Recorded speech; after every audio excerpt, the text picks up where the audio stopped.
Hey guys, so today I thought I would show you my minimal eyeshadow palette collection. I'm putting minimal in quotes because it's really subjective, but I do own 10 eyeshadow palettes in total. That's not including my magnetic singles palette. I decided not to include that in this video because I've talked about those at length in other videos, but I feel like I own a really good mix of drugstore and high-end. In fact, half of my palettes are drugstore, half of my palettes are high-end.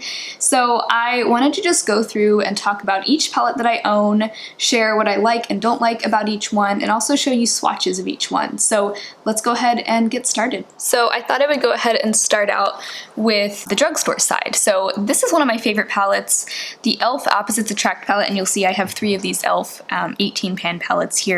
Love this formula. I love the color stories of all of these, but this is the first one that I had, and this is the one that kind of introduced me to this line of eyeshadow palettes. The only downside to this one that I can tell you is that it does run pretty dark. So for me and my preferences and my skin tone, I usually end up with a very dramatic look with this. Not to say that you can't get a light, subtle look, but I do usually end up with a pretty smoky eye look. It doesn't have very many light shimmers in it. In fact, the only light shimmery color in here is a shade Low Key, which is actually really similar to a shade in the Subculture palette from Anastasia. And that one is more of like a transformer shade or sheer kind of duochrome shade. So you're not really getting very many options for light shimmery eye looks, which is something that I like to wear, but that's just not really what this palette is meant for. And that's totally fine with me because I love all the colors in here and they all show up true to color on the eyes. So like for example, this green color right here, Wise,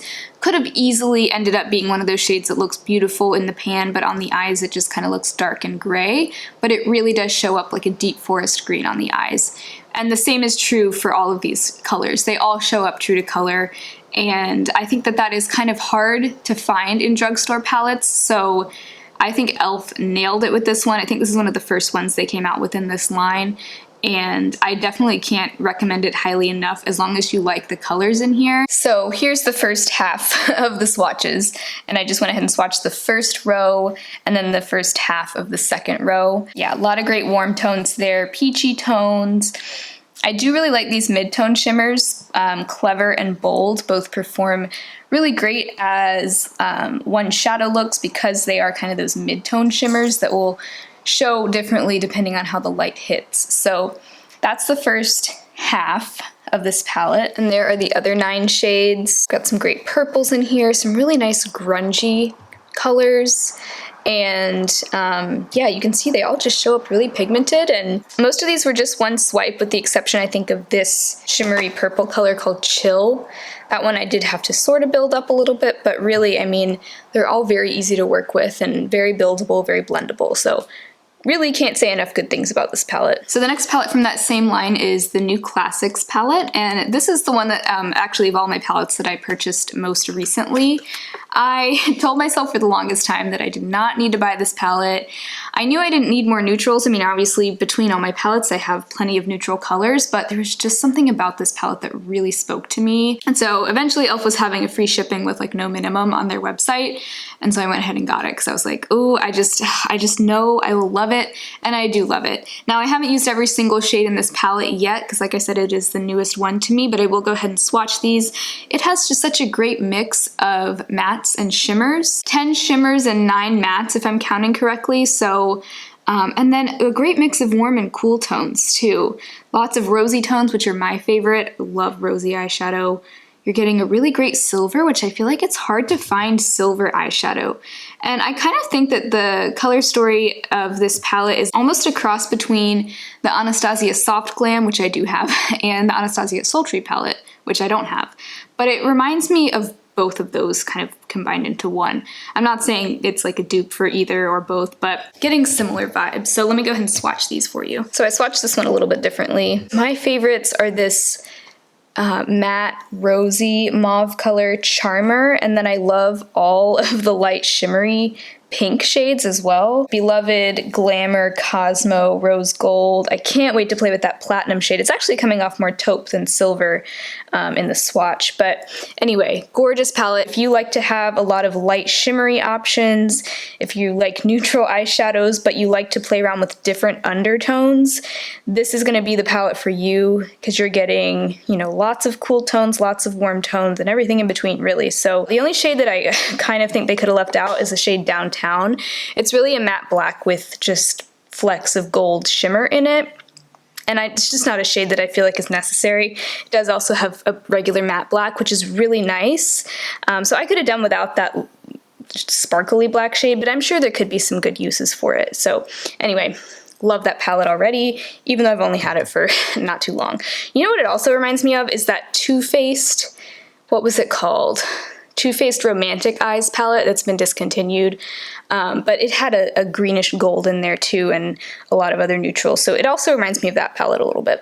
So the last of the e.l.f. palettes that I own is the Earth and Ocean palette, which is this gorgeous blue and green palette. I love the way they lay these out, especially this one and Opposites Attract. They have kind of cool and warm tones separated, so in this case, it's really your blue tones are on this side and your green and earthy warmer tones are on this side. I was so excited about this palette when I saw it. I feel like they just really nailed the color story. And I feel like if a brand like ColourPop or Anastasia or Urban Decay or any of those brands whose eyeshadow palettes get a lot of attention, if any of those brands would have come up with this palette, people would have lost their minds over it, you know? But because it's e.l.f., not as many people are talking about it, but I really do think this is gorgeous. I also want to mention this palette does come with two, I think they're considered pressed glitters, the shades Tundra and Lagoon.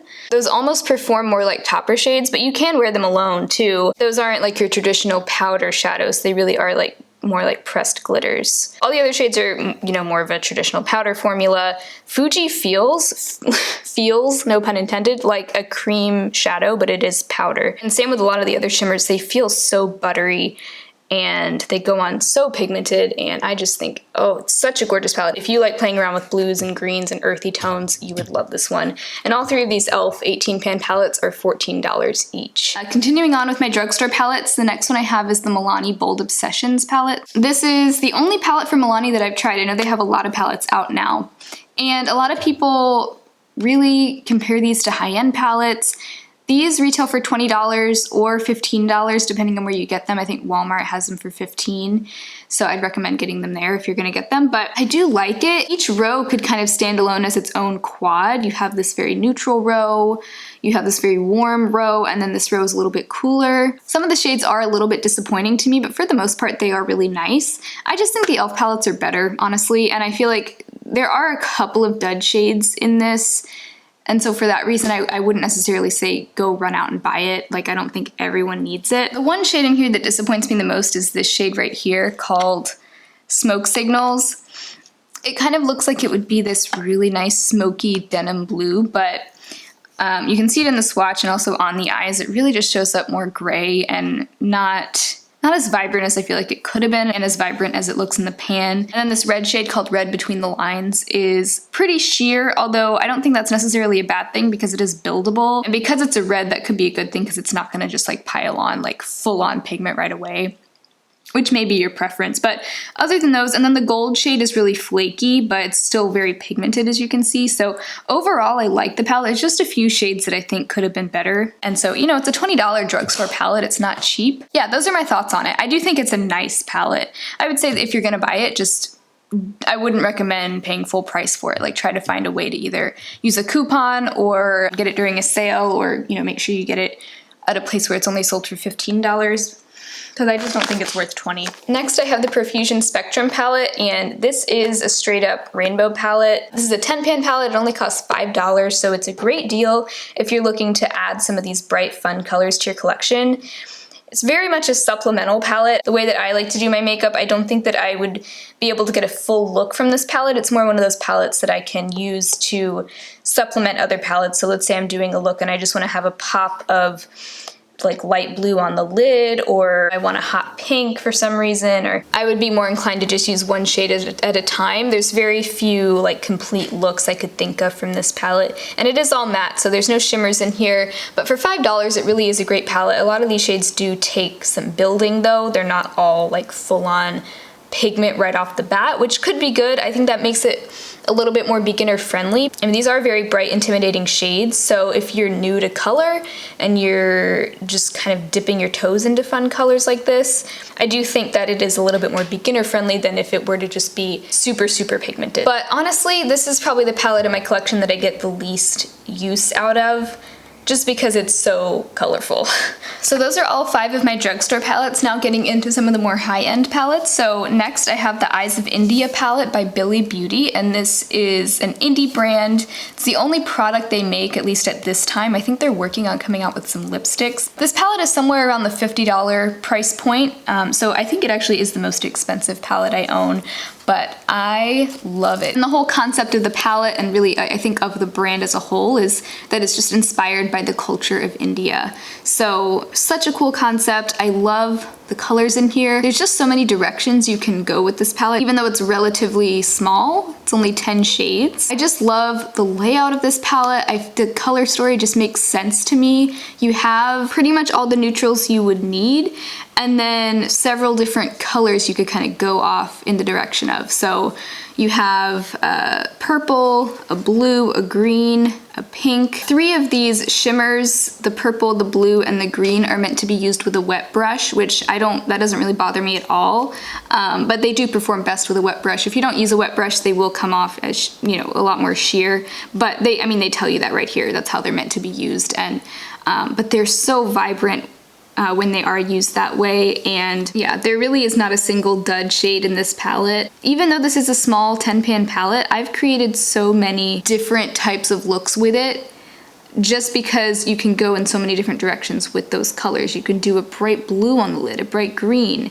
This green really comes off as a very vibrant, mossy green on the lids. Beautiful. I love the pink too. I love that it's almost a magenta pink, and yeah, I really love this palette. If you're looking to expand your palette collection, you want something from an indie brand, it is cruelty-free and vegan as well. Probably my favorite high-end palette that I own, and I just think it's a really cool brand with a really cool concept behind it too. The next high-end palette that I have is from theBalm, and theBalm really isn't as expensive as some high-end brands. I'd say it's kind of more mid-range, but this is their Nude Dude palette, and for a long time this was one of my favorite palettes that I owned. It's actually one of the first palettes I ever bought, and it was definitely my first high-end palette purchase.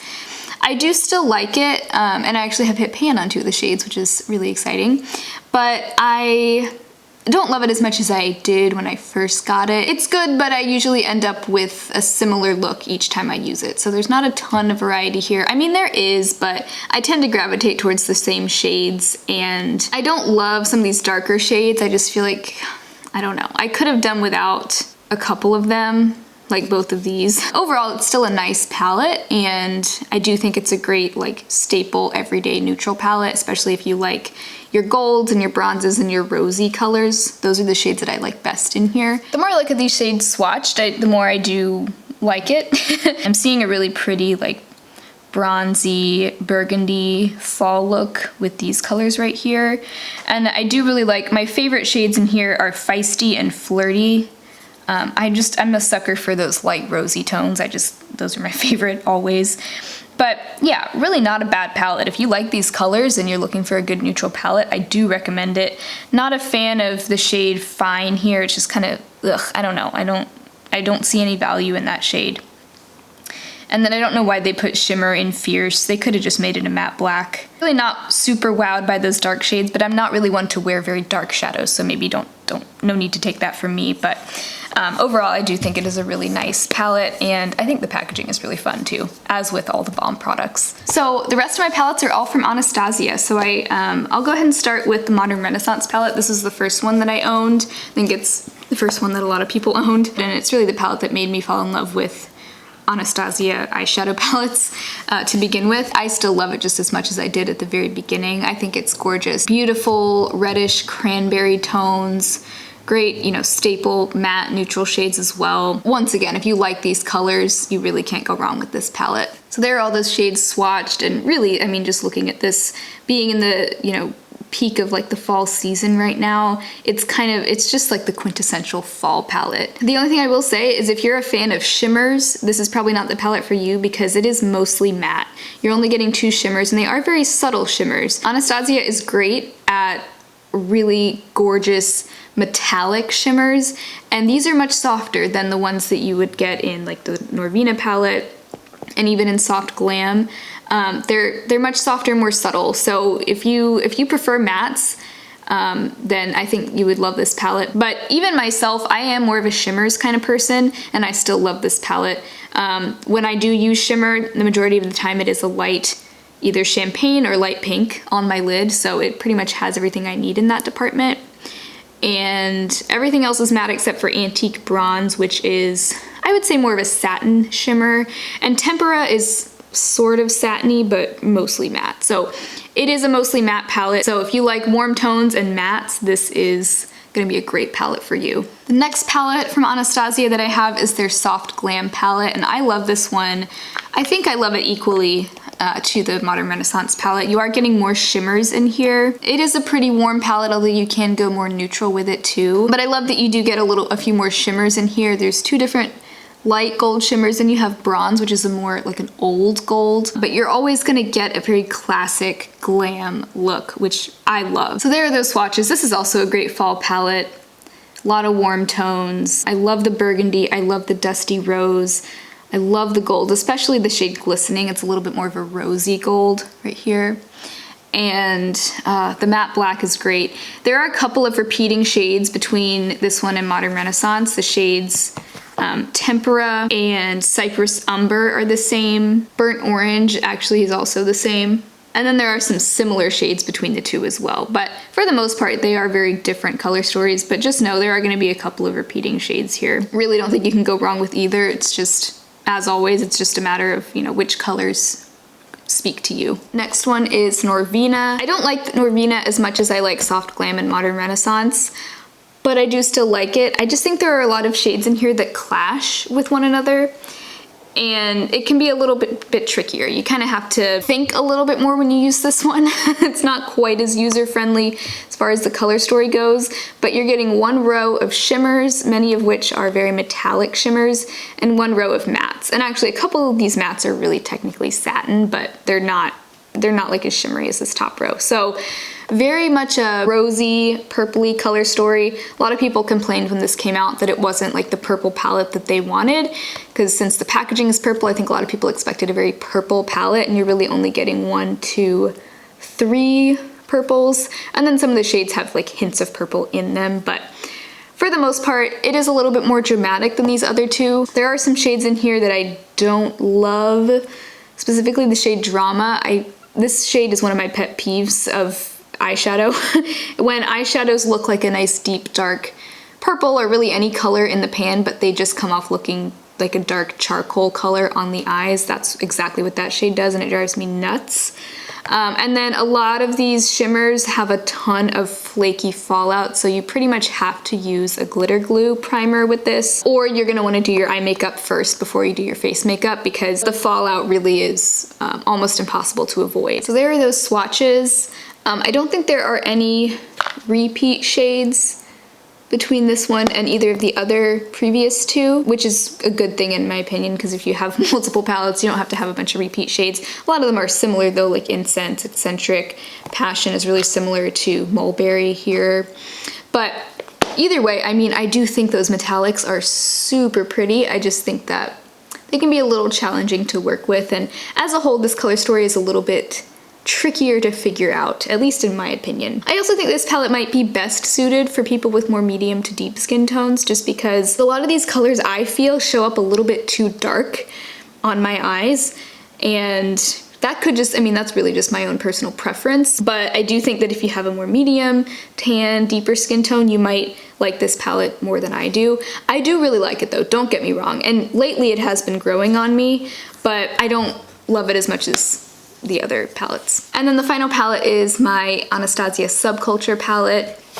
I adore the color story of this one. I just love these rich colors, All-Star Edge, Axis, Untamed. I love that peach color. This palette got a lot of negative feedback, and I can understand where that negative feedback came from. Similar to Norvina and perhaps even more extreme is the color story is also not easy to figure out. A lot of these shades will definitely clash with each other. There's a lot of complementary colors in here that could, when blended together, just end up looking very muddy. I mean, you have a red, a green, those are complementary, purple and orange. When those are blended together, they may very well end up looking muddy. So it's not easy sometimes to make these colors work together, but there are a lot of beautiful color combos in here. You just kind of have to know how to use them. So I think it's a little bit less user-friendly to beginners, myself included, but that doesn't stop me from loving this palette, and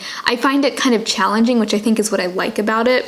Now, two of these shades I find challenging for quality reasons, which does bother me, the shades Adorn and Electric. It's like they're hard panned constantly, and they almost are like cream shadows. Like I can almost press this around. Do you see that? Like I'm almost like a ColourPop Super Shock shadow. Yeah, it's really odd.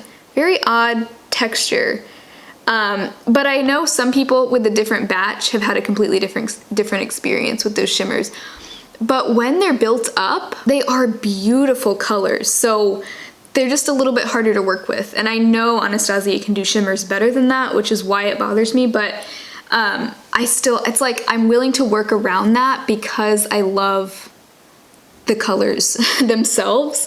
The only color I don't love in here really is Destiny, and that's just because I don't really like that kind of a color on myself.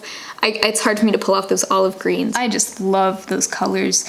But I mean, all the mattes are so pigmented. Like these are all just like one swipe of each of those. And I haven't really had a huge issue with the fallout with this palette. I mean, you will get some fallout, so it is a good idea to do your eye makeup first. Looking past that, I mean, these colors are so pretty, and I just love the color story so much that I'm willing to look past some of those quality issues, but I really don't think the quality is bad. This palette, though, is being discontinued, although I saw a bunch of these at my TJ Maxx today. So if you are wanting to buy it, you're probably gonna wanna buy it soon because I know it's not gonna be around forever. But definitely check your TJ Maxx and maybe your Marshalls, because I know that they are being sold there like crazy right now. So that is the place to get it. But I still like it. I mean, if these colors speak to you, I don't think you'll be disappointed as long as you're willing to work with it a little bit. So that is my full eyeshadow palette collection. I do think that, you know, for someone with a YouTube channel, I do have a relatively minimal palette collection, but I truly love all of these. I love that I have several drugstore palettes to recommend, and I also have some great high-end palettes to recommend too. If I had to recommend one neutral palette from all of these, I would recommend the e.l.f. Nude Classics palette. I mean, yeah, the quality isn't exactly up there with these Anastasia palettes, but it is almost just as good, and you're getting more colors, and it's only $14. I feel like for neutral palettes, this is the one that you should go for. All of these shades are absolutely gorgeous. And if I could only recommend one high-end palette, I think I'd recommend the Bili Beauty Eyes of India palette, just because it has everything you need. I know that's kind of a bold thing to say, and it's not necessarily true. I mean, let's say you need a matte cream color, it doesn't have that in it. But for just a 10-pan palette, there's just so many different directions you can go with this one. You have, you know, neutral shades if you want to stay neutral, but you can also have a bright blue on your lid or a bright green. There's just a lot you can do. I just think that this one stands out to me among all of my high-end palettes as the one that I think the most people would enjoy, but that's just my 2 cents. So that's my whole eyeshadow palette collection. I hope that you enjoyed this video and found it helpful. I know it was probably very long, but I wanted to pack a lot of information into one video, so I hope it was helpful. Do you have any of these palettes? If so, what do you think of them? What is your #1 holy grail ride or die eyeshadow palette? Let me know. I'm definitely not opposed to expanding my eyeshadow palette collection at all. I'm always kind of on the hunt for new ones to add to my collection, but I'm just kind of picky because between all of these, I do have a lot of shades already. So that is it for today's video. I hope you enjoyed it. If you did, I would love to have you subscribe to my channel. I upload every Tuesday, Thursday, and Saturday, and I'd love to see you again soon. But that's all for now, and I will talk to you next time. Bye.